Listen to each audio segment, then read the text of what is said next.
Yeah. We don't get up anymore, but I swear you could call on my phone, I'll answer. Out of time, real top, I've been ducking and dodging behind all the cameras. I wonder what she gonna say. Hello, sir.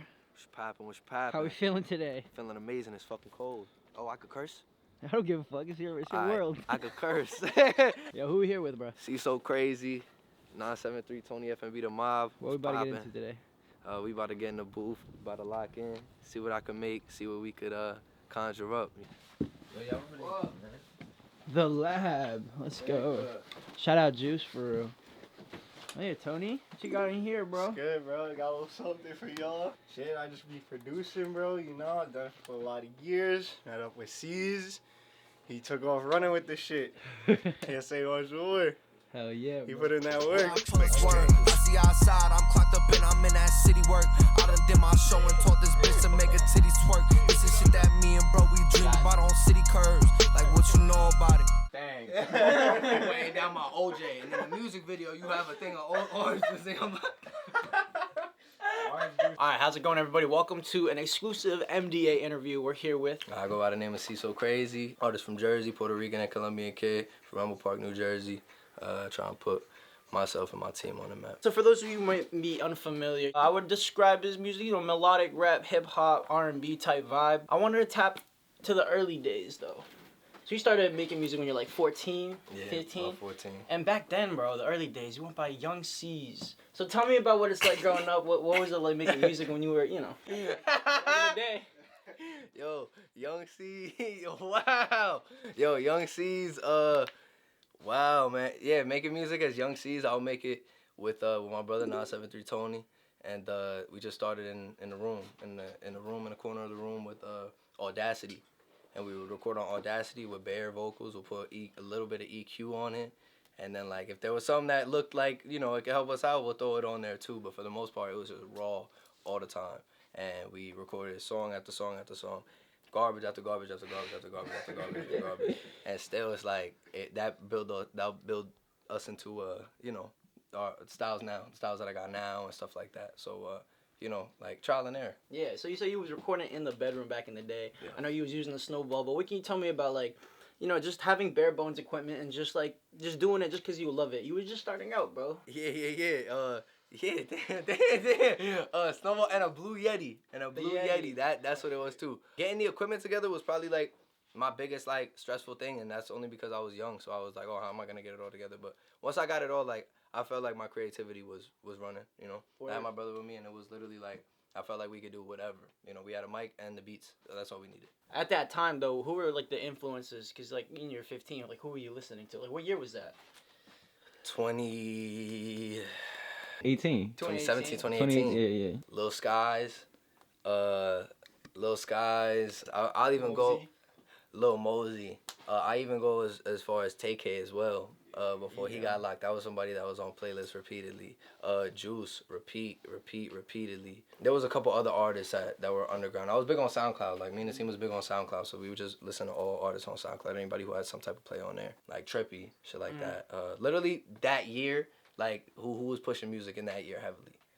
Those were like Kyle. Who? Kyle. Kyle. Oh, Kyle. of course I know Super Kyle. Kyle. Yeah, Super duper Kyle. We blew up that blow was crazy, bro. Super duper Kyle. He's he was one of my goats. Yeah, but you decided to start taking it seriously in 2019. So what changed? What was it about that year that made you realize, like, yo, fuck it, I stopped hiding my music. I would hide my music. I would drop it and I would hide it and I would not tell people. And then I think one of my boys just found it and he was like, yo, I heard this one song, whatever, and he like showed a couple people in the school and I was bugging. Yeah. And then they were like, bro, you're not that bad, bro. I was like, yeah.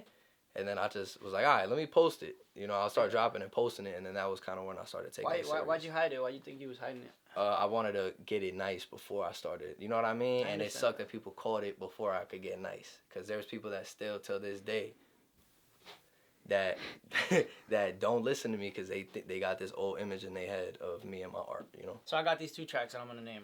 All right, we can tell me about them. Okay, the first one, we're going to start off with Clifton Living. Holy fucking shit. Fuck? Bro's got to know about Ceez So Crazy. Yo, this nigga's not. Yo, Nardwar, bro. Nah, chill. Nah, shout out Nardwar. He really the blueprint. Yo. Tell me about it. Clifton Living. Shout out to San. Shout out Nuna. We shot it at Clifton Park, I think Nash Park, right across the street from Hot Grill. in Clifton. We shot it right there. We was young on my iPad, my school iPad, and we was just rapping about, that was like our first song that we wrote together, and we were rapping about kind of just, you know, being like little young kids in Clifton, like whatever we could rap about, we gonna rap about it. And that was the first time that I was like 9 or 10 when I put that together. Mm-hmm. You was 9 or 10 when you like wrote it out and stuff like that? When we wrote it and recorded it. Recorded it? Yeah. I just didn't start making music in my room and stuff and posting tracks out until 13 or 14. Got you. But yeah, we shot that when I was mad young. It was just a little video in the park. It's on YouTube somewhere. That was like my first ever time like getting into writing, and my pen was alright. You have a close connection with all your brothers. Yeah. Now you already know them, but I asked you about FMB. So tell me about that. Like, what is that? What do those guys mean to you? FMB the Mob is it's me, my brother 973 Tony, and my other brother Rocco, and Burnout. We started this when we was young. When we was real young, we didn't really have a name for it, but it was always just us like running around making music, and that was like what we wanted to do. Through time, we realized that we gotta like we gotta put, you know, something together and put a name to it to where it's easy to put out, and something where if they were to look at us, what do they call us? You know what I mean? And FMB the Mob stands for my brothers. For my brothers a mob, or for my brothers a collective, either or. FMB Entertainment, either or. It's just showing like true brotherhood. Like, you know, we've had people come and go in the path, and that's like the biggest like pain. You know, the biggest pain is sit there and put time into people and have them not really truly believe what you believe in, this and the third, or say that they there and they not. Like, it's better to weed out the snakes from the grass and make sure your grass is clean. We got clean grass over here at FMB. I like that. Yeah. That's fire, bro. You started releasing more visuals and working with more other creatives that are going to help you create your vision to life. And here on MDA, I just love highlighting other creatives. So could you like tell me about some of like the music videos that you did and who you worked with and what that meant for you? Yo, shout out Fire Factory. He recorded our first 2 real videos back in like 2019, I think 2020. He recorded my video and my brother 973 video. He recorded my video, The Drunken Nights. That was like the one song that people was like, oh, okay, like, you know, everybody that back in the day when they, you know, had a bad image of me, they'll look and they'll be like, okay, well, he's at least doing something. He was like a great first step, you know what I mean? The first person I was able to work with. A lot of people are grimy. He wasn't like that, you know, true to the soil, real good stand-up dude. And then he also shot my brother in the Mob's video. He shot both of them same day, same night, within like 2 hours, 3 hours. And another one that I mentioned is Dean Rasmussen. He shot my first video before Drunken Nights. It was like a little like BS video. When I was making real garbage music, he recorded a video over here in Long Beach with me and the guys. And he's out in Florida. He's staying in Florida, but he came on. He like charged me like $1 for a video. He's like, bro, I'll do it real quick. And those were my first 2 people that I got to work with and really experience like working with creatives. Yeah, hell yeah, bro. So moving around a lot, I'm sure it's been like hard to finding like your people, your group. What can you tell me, like, what have you taken away from, like, you know, constantly being on the move and shit like that? And then, where was the place that you spent the most time? It was Tales from the Ville, right? Yeah, Tales from the Ville. Yeah. Elmo Park. That's where I was born in Patterson, but I was raised in Elmo Park.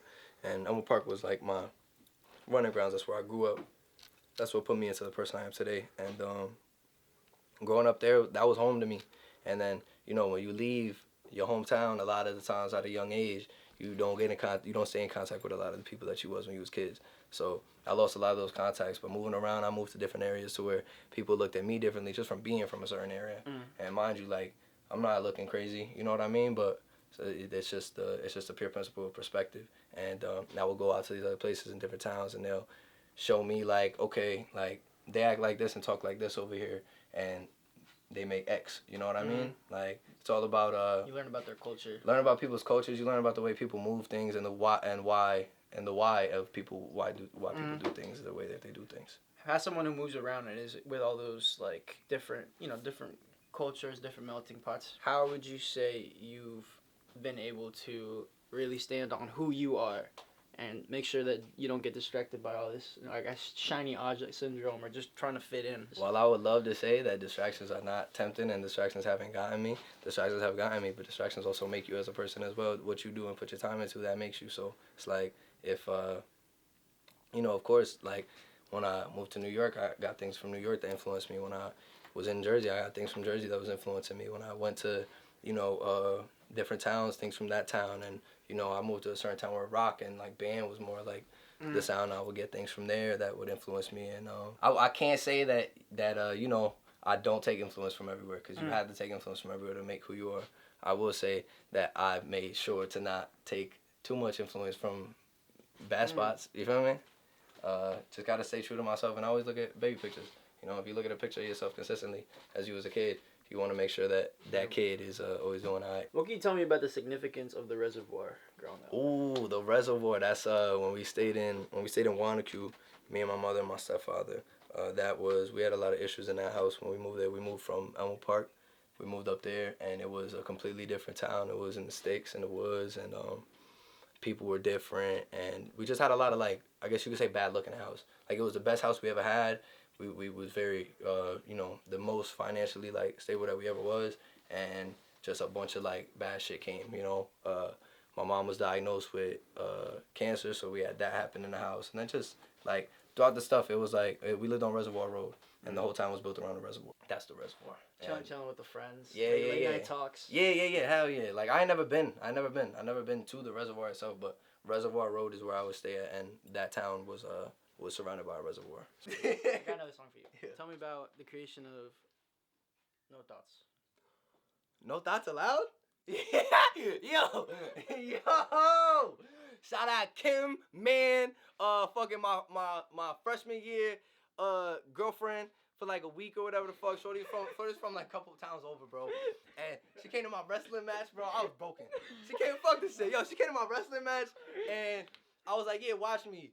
Shout out Will, cause Will whooped my ass that day on the match. He's from that town. He whooped my ass and went up and started chatting with her. And bro, that broke my fucking heart, bro. My heart was in pieces. I didn't even know what they was talking about. I was in pieces, and immediately once I seen that, I'm writing this shit. And I wrote a whole song called No Thoughts Allowed, and it was directed to Shorty. She ain't never heard. I hope she ain't never heard it. Nobody, I know, like nobody heard it, but that song is like in the archives. Yeah. Damn. Bro. That was the first song that I posted on SoundCloud. First ever song I posted on SoundCloud. First ever song I uploaded as a track under Young Ceez. Yeah, I have one more track that I wanted to mention. Tell me about Time Is Money. Time is money, yo. Time is money. Shout out Darren D again. Time is Money. I think that was one of the first studios that I went to in New York. We went out there. It was in Queens or something. And I remember my mom dropped us off, went there, and we recorded with this kid, Alex. He did, like, EDM music. So we didn't even know how he was going to mix us. But he ended up mixing us decent enough to drop the track. And Time is Money was one of the songs that a lot of people caught on because it had a melody, it had a nice hook, and stuff like that. That was one of my first songs that I, like, pushed, too. That had, like, a nice cover as well, like a bunch of shit. Like, damn. And now that takes us all the way to now, where you finally released a 2-year in the making album, Tales from the Ville.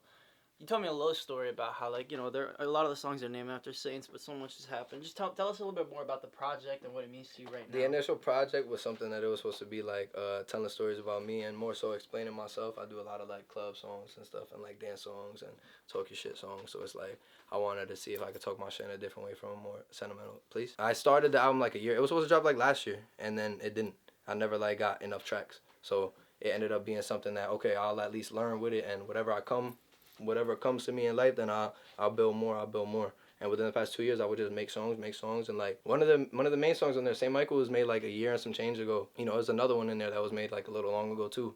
A lot of them are old, and some of the newer ones are like at the top. At first, all the tracks were supposed to be all saints, and it was changed like last minute, probably when I started making like other songs. I made Dímelo, and then I wanted that on there, and I didn't want to change the name, and also with how music is now, I know if I put out a album with nothing but saints as the titles, they're gonna think I'm some Christian rapper, and I'm not hating nothing of the Christian rap community, but it's just that's not me, and I don't want to be portrayed as that. So I wanted to make sure that it is also, I added Dímelo to show, my Spanish side. A lot of people, because my skin, they think I'm white, so it's like I at least throw something out there besides with my Instagram bio that I got, I'm not crossed my mind. Like my Rosary was another one that I didn't want to change the title to. At first, there was like a couple saints that didn't make it. St. Francis ain't make it, St. Neri ain't make it, and St. Teresa didn't make it. St. Teresa, I never even got to record it. But if I wanted to, I could go back and like make the whole thing saints, but this just wouldn't, it wouldn't fit what I wanted to put out.